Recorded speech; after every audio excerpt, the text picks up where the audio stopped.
They live-streamed humanity's genocide. Earth wiped their entire race in one war.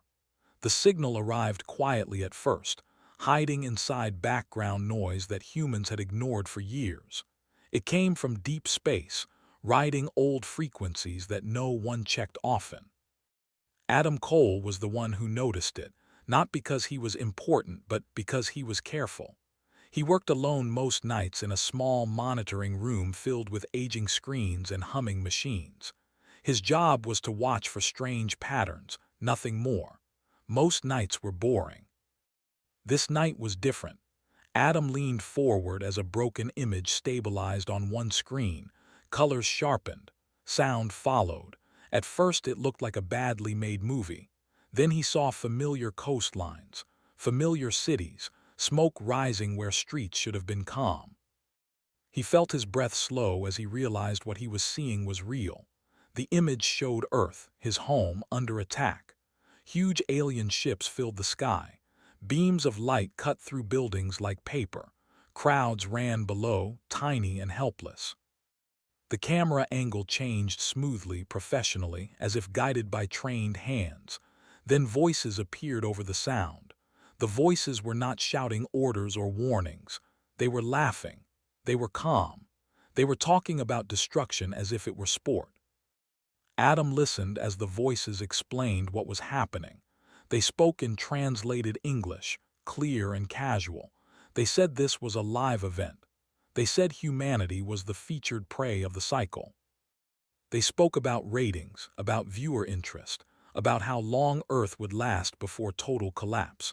One voice joked about how long the humans would scream. Adam's hands shook as he copied the signal and sent it to every emergency channel he could reach. Alarms rang across the facility. Other screens came alive.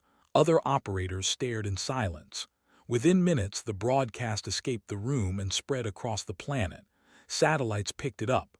News stations replayed it. Personal devices buzzed and lit up. Billions of humans watched their own death streamed like a game. Governments tried to shut it down. They failed. The signal was too strong and too widespread. It was meant to be seen. The alien empire behind it wanted witnesses. They wanted fear.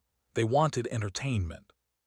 They called themselves the Krelly, and they had been doing this for centuries. Worlds were chosen, invaded, and erased, all while the galaxy watched and cheered.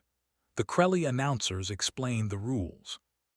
Earth had been selected because humans were noisy, curious, and newly visible beyond their system.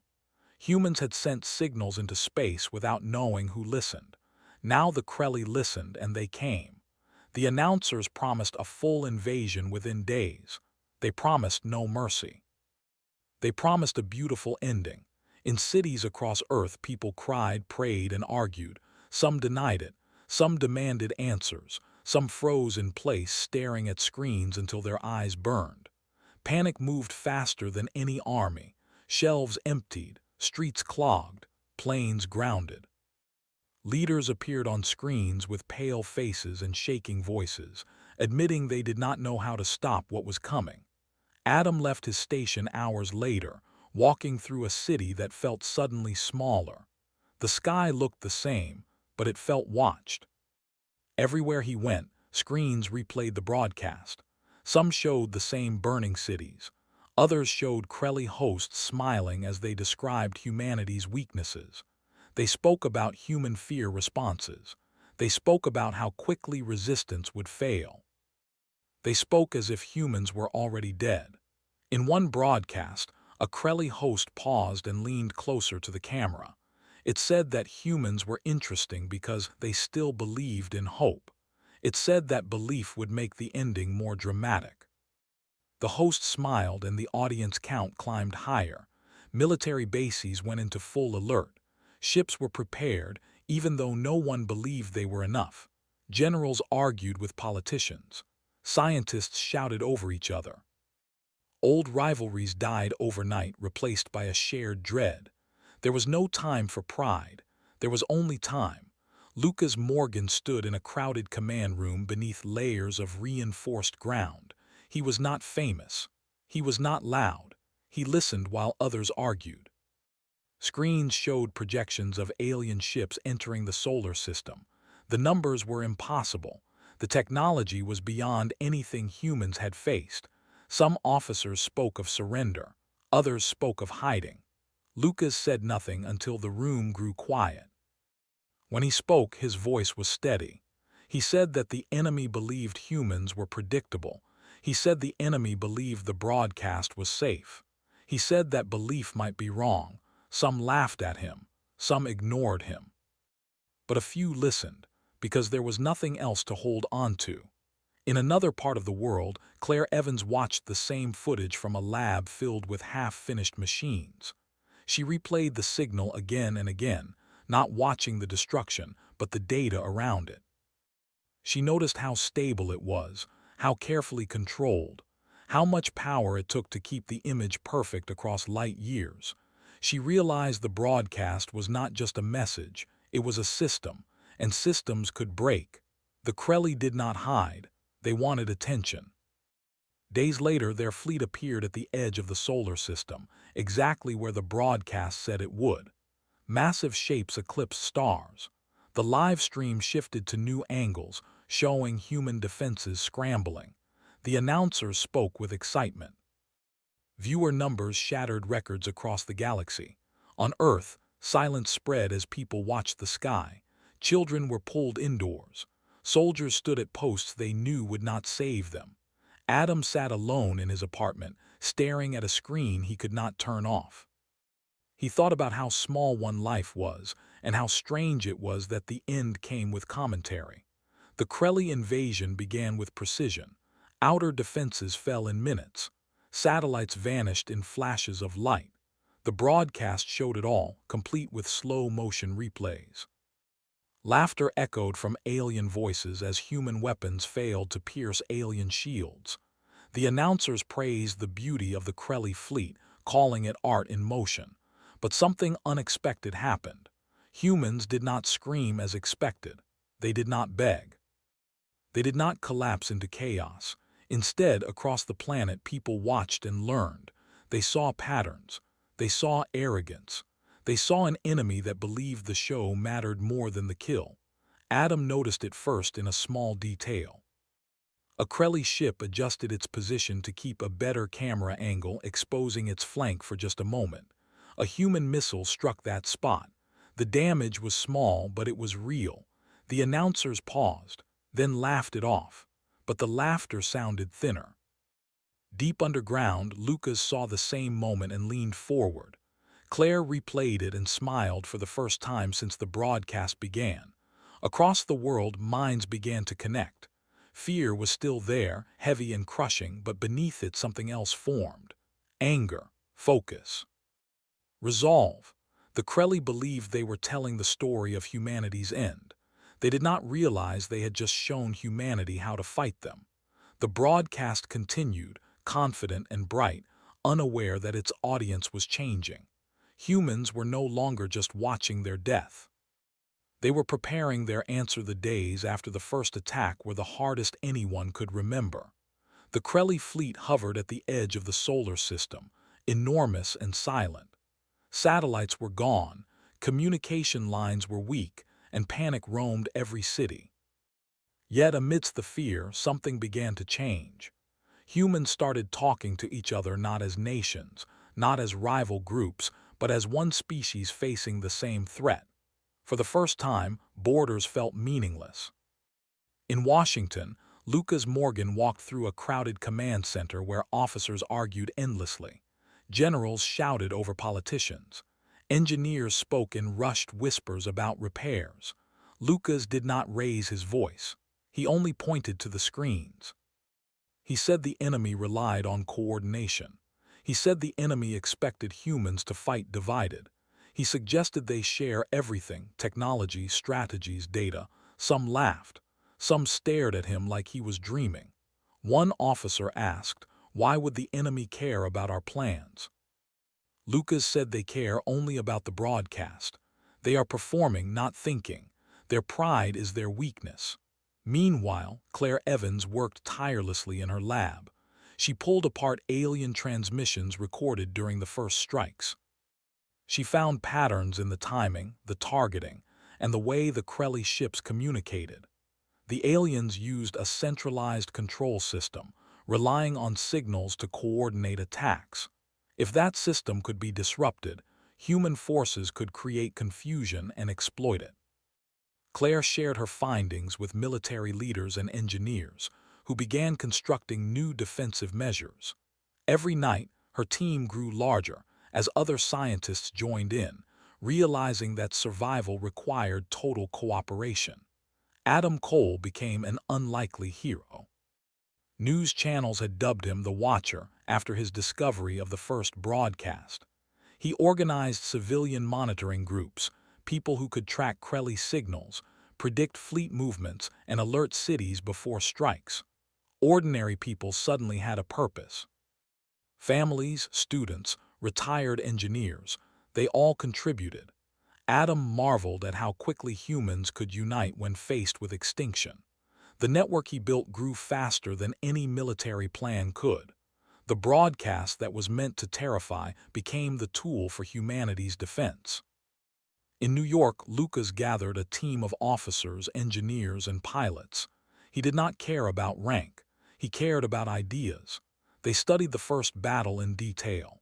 Every mistake, every Krelly advantage, every exposed weakness was catalogued. Then they began planning, not just to defend Earth, but to use the enemy's pride against them. Humans learned to read the alien patterns, predicting moves before the Krelly could execute them. Small victories began to appear, missiles dodged, enemy sensors jammed, minor ships damaged. Each success was celebrated quietly, without the pomp the Krelly expected. They were learning to fight differently, and the enemy did not notice yet. In Lowe's Angels, Claire worked with Lisa Grant, a communications expert. Lisa suggested they could interfere with the live broadcast itself. If humans could feed false data into the stream, they could make Krelly viewers panic and cause confusion across enemy fleets. Claire hesitated. This was risky. If discovered, the Krelly could respond violently. Lisa insisted it was necessary. They built a system, small at first, just enough to test. The first trial worked. One Krelly ship broadcasted wrong coordinates. It fired at nothing. Viewers laughed at first, then confusion spread across the alien empire. Humans realized the enemy could be turned against itself, not just defeated in battle. In Tokyo, Ben Carter led a group of volunteers who tested unconventional weapons. Debris from destroyed satellites, old rockets, even fragments of asteroids were adapted into weapons. The group learned to move in unpredictable patterns, striking when the Krelly least expected. It was dangerous work. Some were injured, some died, but each success gave hope. Human pilots, trained in old aircraft, flew into orbit with tools and tricks no one had imagined. The enemy's confidence cracked a little more with each surprise strike. Everywhere, humanity learned to share freely.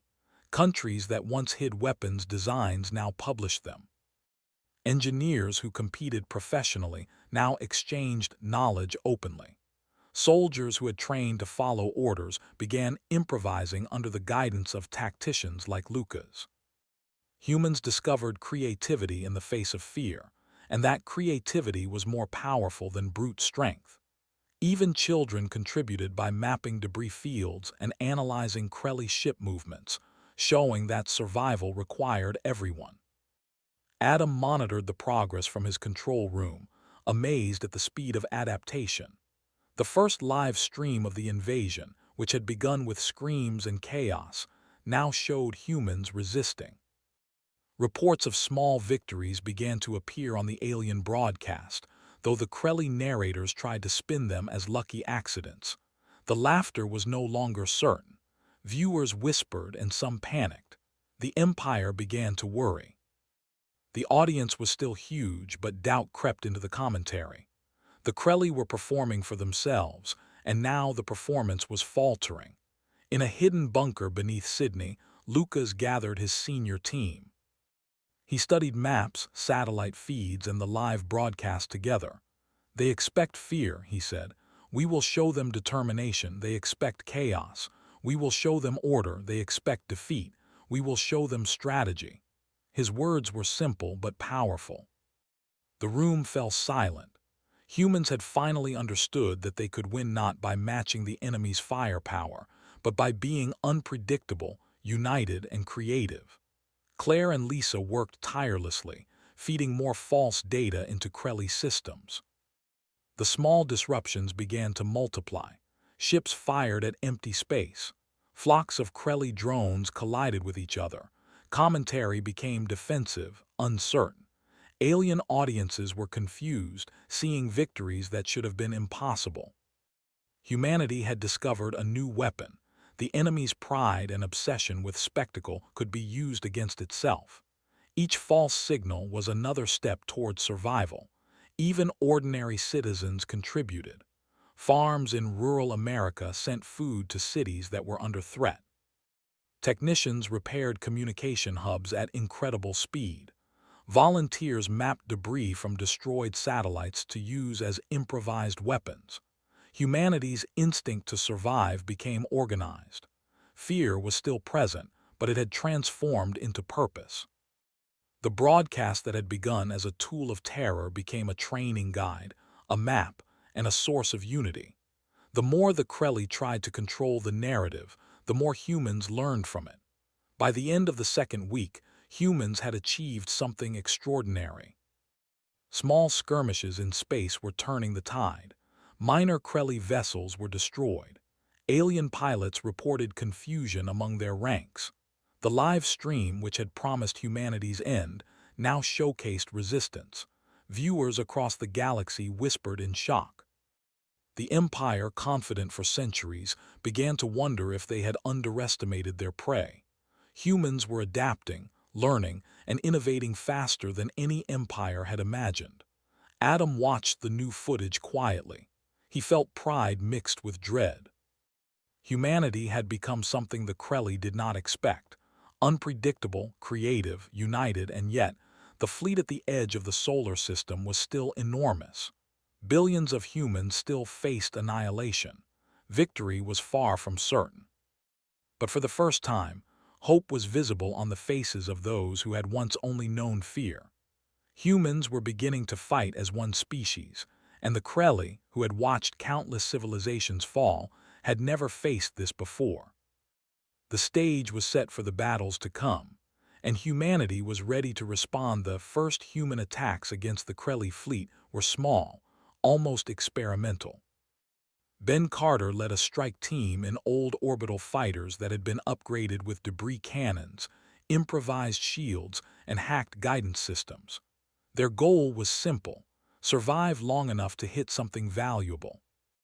The Krelly expected humans to panic or surrender, but instead, the small strike group moved carefully, using unpredictability as their advantage. They darted between asteroids, hiding from sensors and striking when enemy ships exposed weak points. One Krelly frigate exploded in a flash of fire and debris, and for the first time, the commentators on the alien broadcast faltered. They laughed nervously, unsure how to explain the unexpected loss. Viewers across the galaxy paused, stunned that prey could fight back. Adam Cole monitored the strike from Earth, eyes glued to multiple screens. He watched as human ingenuity turned the odds in their favor. He typed coordinates and instructions into the network, sharing real-time updates with pilots in orbit. The strike team became a model for others, and soon similar small groups appeared across the solar system. Ordinary engineers adapted satellites into defensive drones. Retired pilots joined new missions with clever tactics. Every success, no matter how small, gave hope, and hope became fuel for resistance. Claire Evans worked alongside Lisa Grant to expand their communication disruption network. They discovered that the Krelly's live stream relied on precise timing signals to coordinate attacks and maintain broadcast quality. If those signals were tampered with, even slightly, it could create chaos. Lisa developed a system to insert fake signals, causing minor mistakes in enemy formations. At first, the effects were subtle. Missiles fired too early, ships collided. But as the network expanded, the errors multiplied. Alien viewers laughed nervously, trying to make sense of the mistakes. The Empire, confident for centuries, began to falter under its own obsession with spectacle. Lucas Morgan organized human forces on a planetary scale. He encouraged improvisation within structure. Pilots were given freedom to adapt, engineers were encouraged to invent, and soldiers were allowed to experiment. Human teams began attacking Krelly supply lines, communications relays, and smaller ships. Every loss the Krelly suffered was magnified because it appeared live on the broadcast. The enemy had built an empire on arrogance, expecting easy prey. Humanity was teaching them the cost of underestimating their opponent. Ben Carter's strike team grew bolder. They began using environmental hazards in space to their advantage. Asteroids became weapons, magnetic storms disrupted enemy sensors, and debris clouds provided cover for attacks. One day, a coordinated effort destroyed a small Krelly cruiser that had mocked human technology on the live stream. The commentators hesitated, then improvised praise, trying to save face. Viewers whispered in disbelief, some questioning if the humans might survive longer than predicted. On Earth, Adam coordinated civilian efforts to support the war. Volunteers mapped debris fields, repaired damaged communication lines, and calculated trajectories for improvised weapons. Schools became information centers where students analyzed Krelly tactics. Ordinary people contributed in ways that mattered. Humanity's strength was not just in weapons, but in coordination and shared knowledge. The broadcast meant to inspire terror now served as a guide for resistance, teaching humans how the enemy moved and where weaknesses lay. Claire expanded her network, linking with engineers across multiple continents.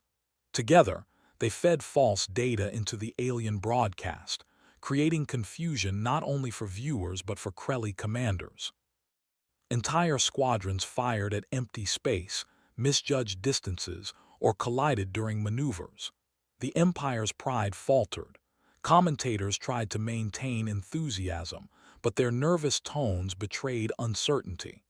Alien viewers began doubting the strength of their empire. Humans were learning to fight not only with weapons but with strategy, deception, and intelligence. In orbit above Earth, pilots like Ben coordinated with teams on the surface. They shared live data on enemy movements, weaknesses, and environmental advantages. Small victories became teaching moments. One pilot recorded a maneuver that destroyed a Krelly ship by ricocheting a missile off an asteroid. The video spread across the network instantly. Other pilots copied it. The enemy could not predict human creativity. Every innovation, every small success, undermined the Krelly belief in their own supremacy. Adam observed patterns forming. Humans were no longer just defending. They were adapting, learning, and improving faster than the enemy anticipated. The Krelly believed their live broadcasts guaranteed victory. They did not realize that humanity could use the broadcast itself as a weapon. Each error, each victory, each unpredictable move weakened the Empire's control and morale. Ordinary humans were becoming a threat, not because of raw firepower, but because of intelligence, coordination, and ingenuity. Lucas planned larger operations, combining small strike teams into coordinated attacks. He used knowledge from Claire and Lisa's networks to identify critical points in the enemy fleet. Every mission targeted weak spots exposed on the live broadcast. Humans learned to anticipate enemy reactions, using deception and misdirection. The Krelly could not adjust fast enough. Their ships, once instruments of fear, now became vulnerable. Humanity's unity allowed them to hit targets the Krelly believed untouchable. The Empire's arrogance became its weakness. In cities across the planet, ordinary people continued to contribute. Engineers repaired damaged satellites to relay information. Civilians calculated angles and timings for attacks. Analysts studied every frame of the alien broadcast, spotting patterns and predicting enemy strategies. The world, once divided by borders and politics, now moved as one organism. Fear still existed, but it had been transformed into purpose. Every small victory added momentum. Humanity was learning to fight on its own terms, using the tools and knowledge the enemy provided. The live broadcast, intended to celebrate humanity's destruction, now reflected human ingenuity and resistance. Krelly commentators hesitated, tried to explain away losses, but each explanation revealed cracks in their confidence. Alien viewers across the galaxy began questioning the Empire's certainty. Humans were adapting faster than anyone expected. The Empire's foundation, built on pride and spectacle, began to wobble under pressure. Even the smallest victory by human forces created ripples across the Krelly fleet. Adam watched as Ben's strike team executed a daring operation near the asteroid belt. They lured a Krelly squadron into a trap using fake signals fed through the broadcast. Missiles struck in unexpected angles, ships collided, and the squadron's coordination collapsed. The operation was flawless, yet it cost human lives. Ben mourned quietly, but he knew the sacrifices mattered. Humanity was learning that survival required courage, creativity, and collective effort. The broadcast had shifted from showing fear to teaching resistance.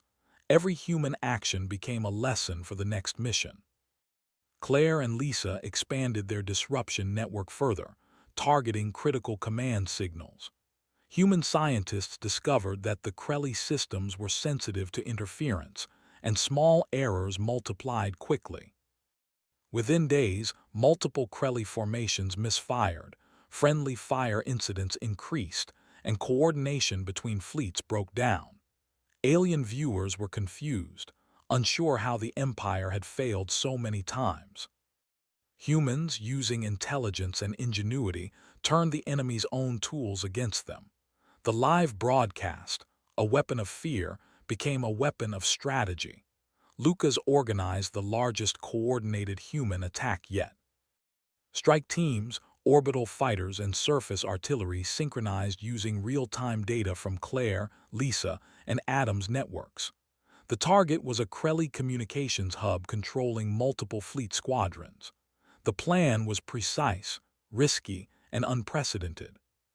Human forces moved like a single organism. Every missile, every maneuver, every action was calculated to maximize confusion among the Krelly. The result was devastating. The hub was destroyed, several Krelly ships were disabled, and human losses were lower than expected. The alien broadcast showed chaos, leaving commentators flustered and viewers uncertain.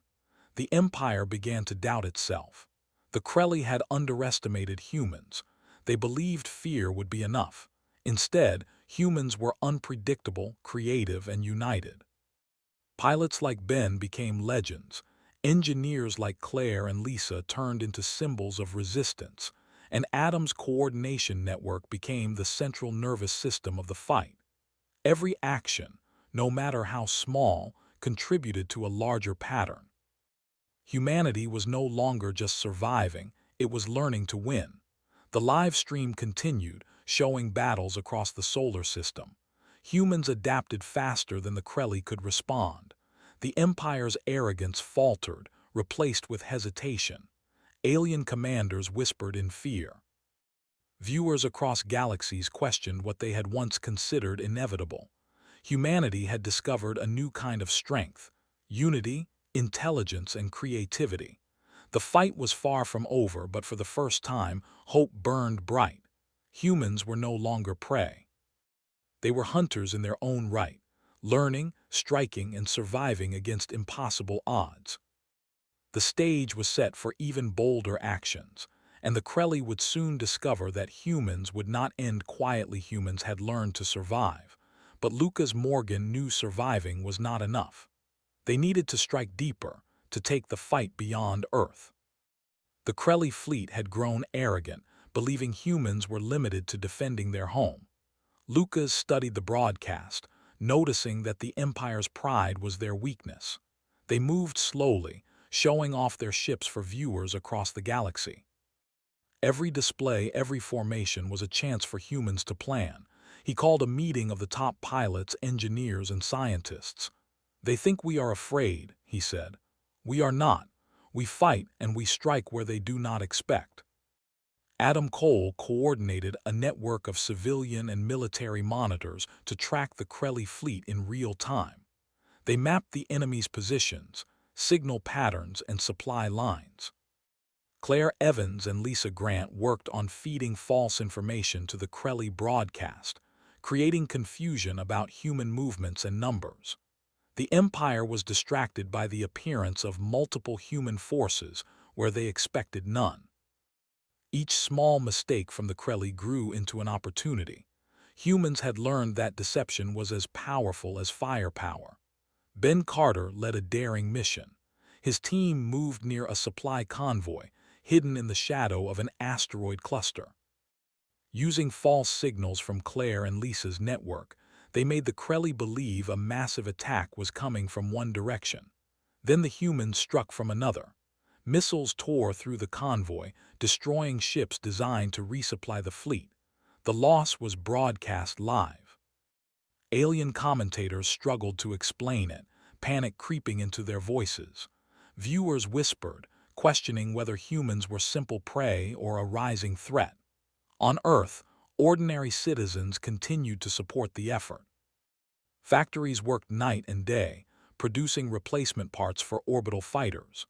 Volunteers analyzed enemy patterns, finding weaknesses in formations and shielding. Children in schools ran simulations that revealed flaws in Krelly tactics. Humanity's survival had become a collective effort. Everyone had a role, and every small contribution mattered. The broadcast, meant to instill fear, now served as a guide for coordinated strategy. Lucas planned an even riskier operation, striking toward the core of the Krelly Empire. It was unheard of for humans to leave their solar system, but the fleet had no idea that human forces were capable of deep space jumps. Matt Young, an experienced pilot, volunteered to lead the mission. He trained with precision, learning to navigate vast distances, use gravitational slingshots, and avoid detection. The mission was dangerous, almost suicidal, but Lucas insisted that the only way to win was to challenge the Krelly where they were most confident. Claire Evans developed a new technique for communication across long distances. She ensured that human ships could stay coordinated even in deep space, feeding real-time updates to pilots and commanders. Lisa Grant refined the broadcast disruption network, now capable of interfering with the Krelly's central command signals. If the mission succeeded, humans could strike at the heart of the Empire while the enemy's own systems turned against them. It was a combination of courage, intelligence, and deception that the Krelly had never faced before. Adam watched the fleet prepare to jump into Krelly core space. He felt a mixture of fear and hope. Billions of humans faced annihilation, yet humanity had learned to act as one. The jump was dangerous. Miscalculations could destroy every ship. Yet for the first time, humans held the advantage of surprise. The Krelly were confident, unprepared for a human strike so deep in their territory. The Empire's pride blinded them to the threat. The jump was tense. Ships accelerated past planets, through asteroid fields, and into uncharted space. Humans relied on ingenuity and careful calculation, using natural forces to aid their movement. Matt Young led the fleet with precision, ensuring no errors occurred. When they arrived, the Krelly Empire was caught off guard. Human ships appeared where no one expected them, ready to strike. The first attacks targeted communication hubs, disabling fleets in multiple sectors. The live broadcast, once a tool of fear, now showed human power. Alien commentators panicked, struggling to explain the sudden attacks. Eva Brooks led a ground assault on a Krelly relay world. The planet had served as a hub for coordinating fleets and broadcasting the Empire's games. Human forces landed, moving quickly to disable command centers. They avoided harming civilians, showing that humanity did not seek revenge on innocents. The Krelly soldiers resisted, but their systems were in chaos. Humans used careful tactics and deception to dismantle the Empire's control. Every step was broadcast, turning the Krelly spectacle into proof of human skill and strategy. Back on Earth, Lucas coordinated planetary defense while tracking the core strike. Human forces in orbit and on distant planets communicated through Claire and Lisa's networks.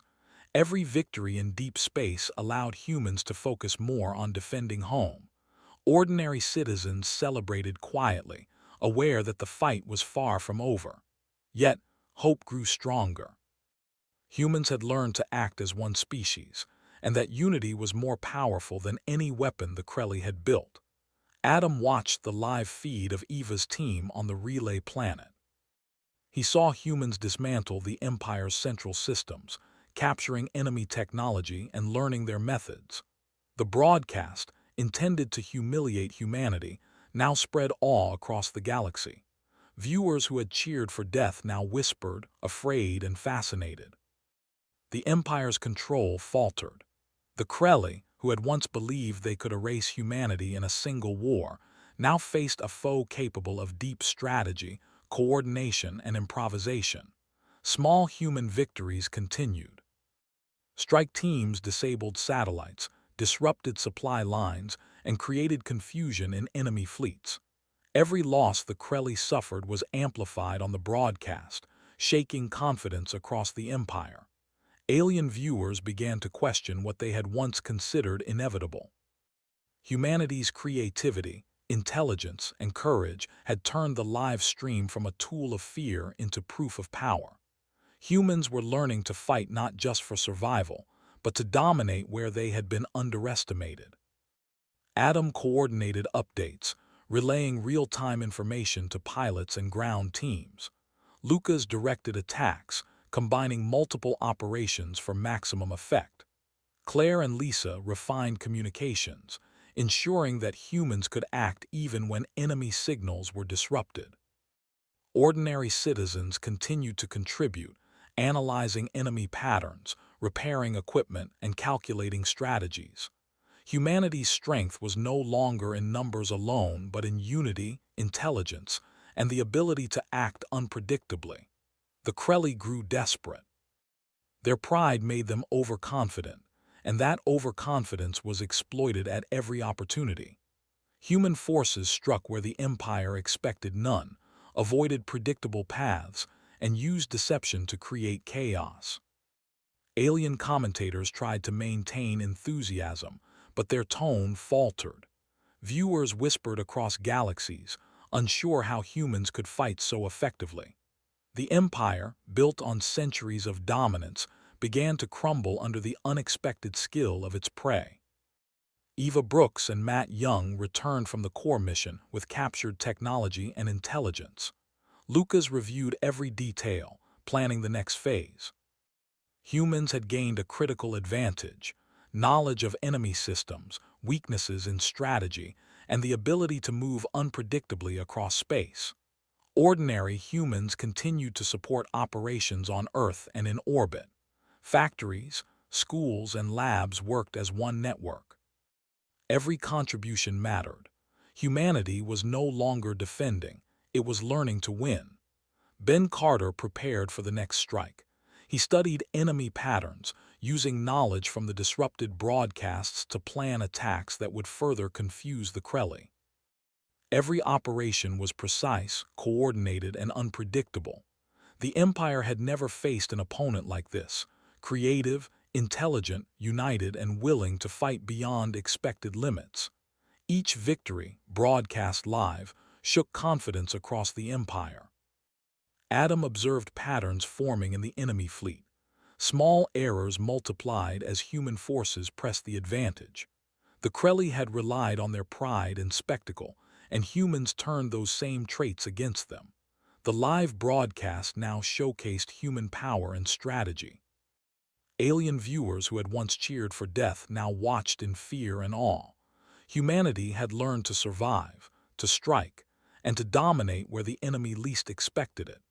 Humanity had transformed from prey into a threat the Krelly had never imagined. Lucas, Adam, Claire, Lisa, Ben, Matt, and Eva had all played a part, but the real strength came from every person on Earth. Civilians, engineers, pilots, analysts, all had contributed. Fear had been replaced with purpose. Despair had been replaced with strategy. The live broadcast that began with humanity's potential destruction now proved their ingenuity, resilience, and determination. The Empire, confident for centuries, faced the unimaginable. Humans who could fight as one species, strike where no one expected, and survive against impossible odds. Humanity had taken the first steps to not just defend their planet, but to show the galaxy they were capable of more than any predator had ever imagined. Humanity's fight had reached a turning point. After months of small victories, deep space strikes, and clever deception, the Krelly Empire's control began to crumble. The Empire, which had believed its spectacle would guarantee victory, now faced chaos. Their fleets were confused, their communication hubs destroyed, and their live broadcasts no longer inspired fear. Instead, they spread doubt and panic. Human forces, once defending, now pushed forward to ensure that the threat would never return. Lucas Morgan knew that the final phase required precision, courage, and unity on a scale never attempted before. Adam Cole coordinated the human network from Earth, linking civilian and military efforts across the planet and throughout the solar system. Every pilot, soldier, and engineer followed real-time updates to strike efficiently. Claire Evans and Lisa Grant expanded the broadcast disruption system, ensuring that the Krelly could not recover coordination. Small errors now multiplied into catastrophic failures, and the Empire began to collapse under its own pride. Ordinary citizens continued to contribute. Farmers, students, and technicians kept supplies flowing, repaired critical systems, and calculated trajectories for deep space missions. Humanity had become a single organism, moving with purpose and precision. Matt Young led a fleet into Krelly core space for a final strike against Central Command hubs. The journey was tense. Natural hazards, enemy patrols, and long distances tested human ingenuity. Yet, every obstacle was overcome through careful planning, improvisation, and teamwork. Human forces struck simultaneously on multiple fronts, disabling command satellites, jamming enemy sensors, and neutralizing key ships. Alien broadcasts showed failure, and commentators struggled to maintain composure. Viewers across the galaxy whispered, realizing the Krelly Empire's dominance had been shattered. Eva Brooks commanded the ground assault on Krelly relay worlds.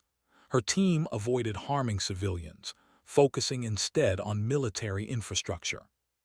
Human soldiers moved with speed and precision, dismantling the Empire's command structures. Every captured system revealed more about the enemy's weaknesses. Each victory was broadcast live, transforming the alien spectacle into proof of human skill, intelligence, and courage. The Krelly Empire had underestimated humanity's ability to unite and adapt, and now they paid the price. Ben Carter's strike teams continued to exploit weaknesses in enemy fleets. They used environmental hazards, false signals, and unpredictable maneuvers to destroy ships that were once thought invincible. Every operation increased confusion in the enemy ranks. The Empire's obsession with performance made them predictable in ways humans could exploit. Small victories became large, and the tide of war shifted decisively in favor of humanity. Alien audiences who had once cheered for destruction now watched in fear, unsure if the Empire could survive the attacks. On Earth, Lucas coordinated defense while tracking the deep space offensive. The planet had become a hub of human ingenuity and strategy. Civilians repaired ships, analyzed enemy data, and predicted Krelly movements. Children ran simulations to test theories, students calculated weapon trajectories, and engineers adapted old technology for new purposes. The planet's population, once paralyzed by fear, had become an essential part of the war effort. Humans were no longer just fighting to survive. They were ensuring the Empire could never threaten them again. Adam Cole monitored the last major operation. He watched as Matt's fleet moved through the final Krelly defense lines, striking at critical hubs and capturing technology.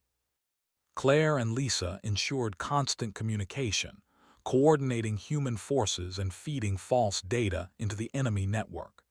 Every Krelly ship that was disabled or destroyed weakened the Empire further.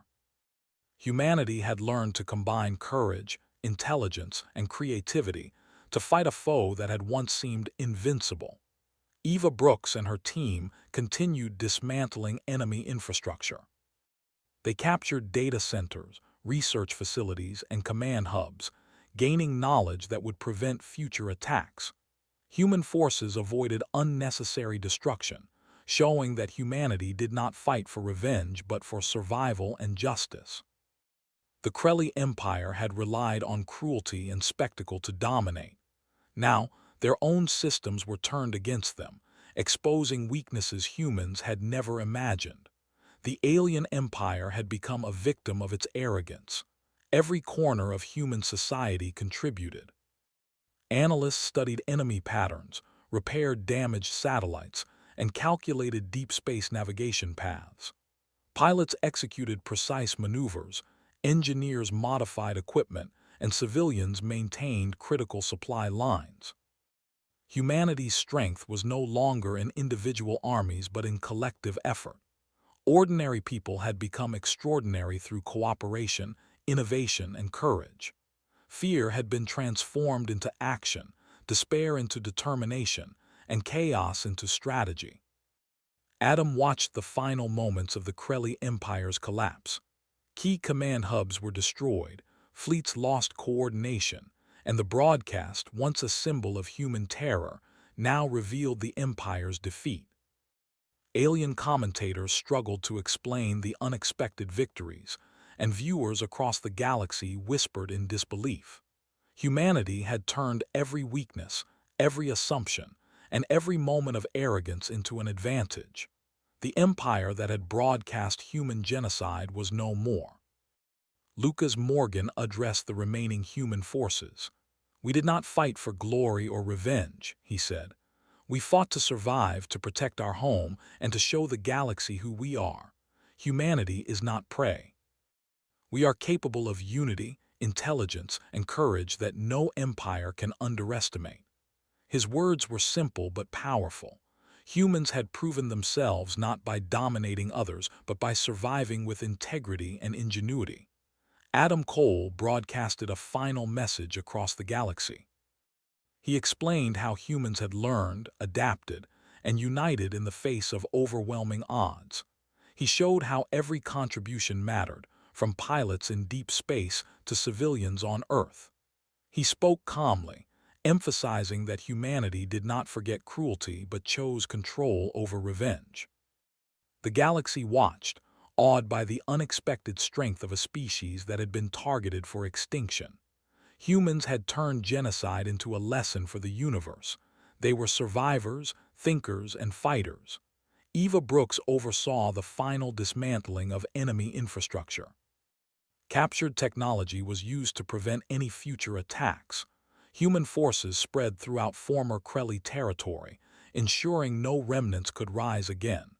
The Empire's pride had blinded it to human resilience. Now, that same resilience ensured humanity's security. Human pilots, soldiers, engineers, and civilians had all played a role, proving that unity and creativity were more powerful than arrogance and cruelty. Ben Carter led one last strike to neutralize remaining enemy ships. They moved swiftly, precisely, and unpredictably. The remaining Krelly forces were scattered and disorganized.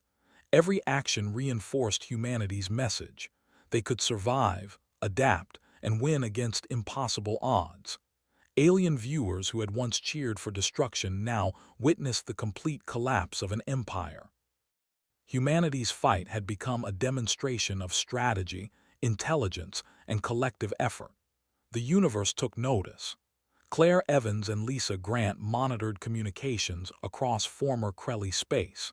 They ensured that no systems could recover or be used against humans again.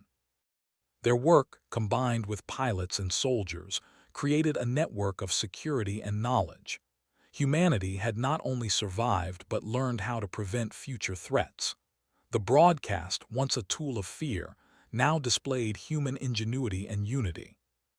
The empire had fallen, and humans had emerged victorious without compromising their values. Adam Cole reflected on the journey. From a single discovery of the Crelly broadcast to the collapse of an empire, humanity had grown stronger, smarter, and more united than ever. Ordinary people had become heroes through cooperation, innovation, and courage. Fear had been replaced with purpose. Despair had been replaced with strategy. The galaxy had witnessed a species transform from prey into a force no empire could ignore.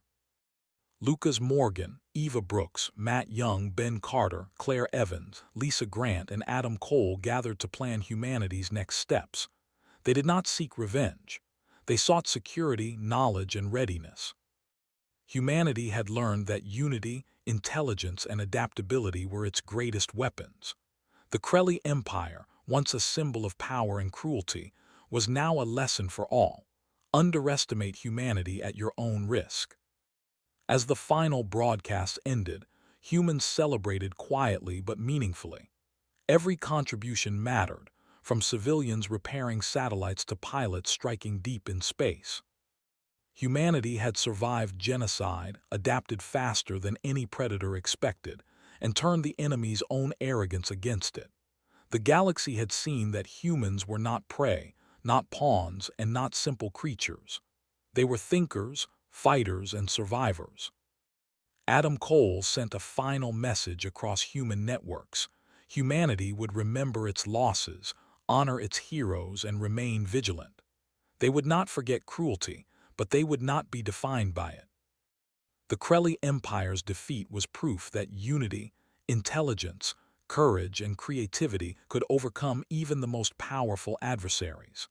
Humanity had learned, grown, and survived in a way that would echo across the stars for generations.